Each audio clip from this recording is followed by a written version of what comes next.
a swan loses its mate, it grieves. It actually stops eating for days on end. And did you know that crows hold funerals? The entire flock will gather and they'll mourn the loss of their fallen friend. I want you all to join me for a few seconds and close your eyes and just picture something for me. I want you all to imagine an elephant. 6,000 kilograms of sheer strength and power. It's powerful enough to rip through bushes, to uproot trees, to destroy houses, to literally reshape the ground that it walks on. Now, picture that same elephant standing next to the lifeless body of one of the members of its herd. It's grieving, standing completely still, motionless for hours on end. It comes back, even years later, to that very same spot, just so it can mourn. Now, carry that feeling with you as you open your eyes. I want you all to think about what you just imagined. An elephant. The image of an elephant mourning the loss of its loved one wouldn't for a second make you doubt its strength. An elephant is a powerful creature. We all know that. In fact, when we hear that it's capable of such emotional vulnerability, we admire it. We're in awe of how such a powerful creature is also capable of such incredible emotional intelligence. It's beautiful. If you haven't realized already, ever since I was a kid, I've always been extremely fascinated by animals. I loved running around my garden collecting snakes and spiders and frogs and anything I could get my hands on. If you asked me to talk about everything I know about snail anatomy, I could go on for another hour or two. My point here is that while I was growing up, I always had this incredibly strong connection to animals. And as I grew older, I came to realize why. It wasn't just because I had this childhood curiosity and I needed to know more. There was more to it than that. What I realized was that even when I saw these animals and I saw how they acted, they never felt with fear. All of their emotions, everything they felt, was always open. They don't have the same lives as us. They don't have to worry about what other people think. They don't have self-doubt, self-consciousness, at least not in the way that we do. And even as a kid, I envied this because I realized that my life wasn't the same. And I resonated with them because I've always been emotional too. As a kid, we're taught that being emotional is a mistake. You're supposed to suck it up and stay strong, and you aren't supposed to cry under any circumstances. Every time I shed a tear, my teachers would tell me that I'm being dramatic. I don't think I was being dramatic, I was just being me, and I was a kid. I have this habit where even to this day, if someone raises their voice at me, whether it be a teacher, a parent, or even a friend, I can't help but stop myself from tearing up. Even while I was practicing this speech, I couldn't help but tear up multiple times just because I felt it so deeply. It's strange, isn't it? That animals can feel, they can grieve and love, and they're admired for it. But when we do it, it's a mistake. When you're a naturally emotional person, there will come a time in your life when people will tell you that you need to change. Enough is enough, you're old now, you need to grow out of the habit. And so, I tried. I was colder, tougher, meaner. I tried to present myself as this cool, collected person. And, if I'm being completely honest, it worked. I had never had more friends in my entire life, and I finally felt popular. I finally felt like I fit in. But I had also never been more miserable. Because every single one of those friendships that I had was completely shallow. There was no emotional depth to it, no emotional vulnerability. I didn't feel like I could talk to them freely. Not my friends, not my teachers, not my parents. I always felt that I had to hide some part of me. Because the truth is, society shuns people for being emotional. We're taught that we aren't supposed to cry too much or laugh too loud, we can't get too happy or too sad, and we need to remain calm under any circumstance. But there could be a child, incredibly talented, incredibly powerful, an elephant, and the minute they shed a tear, their worth collapses.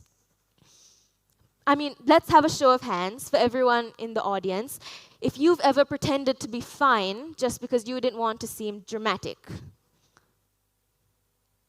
Exactly, yeah, same. When someone like me comes on stage and tells you that I'm an incredibly emotional person, it's not wrong to assume that I cry a lot, because trust me, I do. What is unfair to assume is that that's all there is to it. Because yes, my emotions are the reason why I cry more than I should, but my emotions are also the reason why I'm always happy in every aspect of my life. I find joy and happiness in the smallest of things. Even the littlest jokes can make me laugh. My emotions are the reason that I can empathize with people, the reason why I can understand someone's struggle even when other people can't. My emotions are the reason why I'm a passionate speaker, a passionate writer, a passionate actor. My emotions made me the person that I am today. I wouldn't be here on this stage if it wasn't for them, because they shaped me into this complicated but unique person that I am. Because the happiest moments in your life are when you allow yourself to feel everything. The good, the bad, the sad, the happy. It's when you allow yourself to truly embrace every aspect of you. No, not everyone is an emotional person, and that's completely fine. But this goes for all aspects of your life. Some people might see certain parts of you as a mistake, but once you embrace them, you find a kind of freedom that you can't find anywhere else. I didn't realize until I met some of my closest friends that vulnerability is the birthplace of connection. Because when you're able to be vulnerable, when you can trust people with your thoughts, when you can tell them how you truly feel, that's when you find true happiness. That's when you find genuine connection. The truest friendships in your life are going to be the people you can simply sit and feel with. People who aren't going to judge you for crying too much or getting angry sometimes. Yes, there are people that will correct you and help guide you and help you grow, but they aren't going to ask you to change who you are fundamentally as a person. They don't see that kind of thing as a mistake. When we talk about embracing differences, a lot of people always talk about physical differences. That means crooked noses, the colors of our skin, our height, our weight, physical attributes. What we don't talk about enough is emotional diversity, because everyone thinks differently.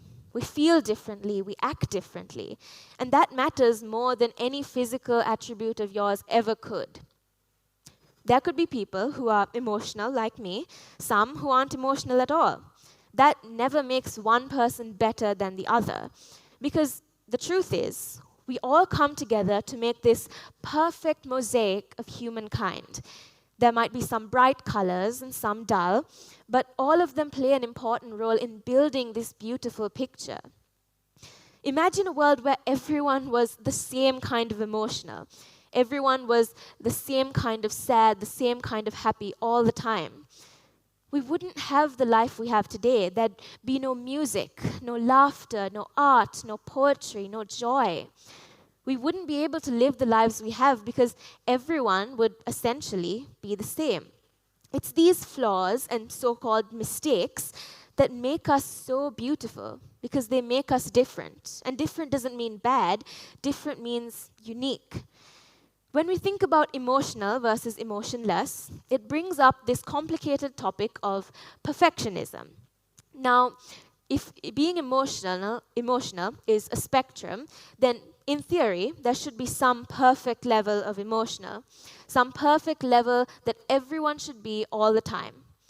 But the truth is, perfectionism is foolish for two main reasons. The first being that it is completely unattainable. It's an unrealistic and vague standard that people will try and live up to, but will ultimately fail at, because it doesn't exist. There's no such thing as being perfect. The second reason is that imagine there was a world where everyone was perfect, where every single person in the world was the perfect human being, no flaws, no mistakes. Just imagine how boring and mundane life would be. We wouldn't have the lives we have. Trust me, everything that you do and everything that you will do can and will be seen as a mistake by someone somewhere out there in the world. You guys are sitting completely still, listening to my speech, and yet, believe me, there is someone out there who will criticize the way you're sitting, the way you're breathing, the way you're looking at me. There'll always be a mistake that you're making. But it's up to you, and only you, to decide what mistakes are yours. Because people can criticize, people can point out flaws, but you get to decide what you think is a mistake. You get to decide what you need to work on. I used to think that being emotional was a mistake, and there are millions of people out there in the world who will continue to think that it is. I probably didn't convince all of you that it's not a mistake. Some of you will still tell me that my emotions are some kind of flaw, and that's completely fine. If being emotional is a mistake, then it's a mistake that I'm going to keep making, because it's what makes me me. The truth of the matter is that feeling is not a flaw. It's proof that we're alive. Thank you.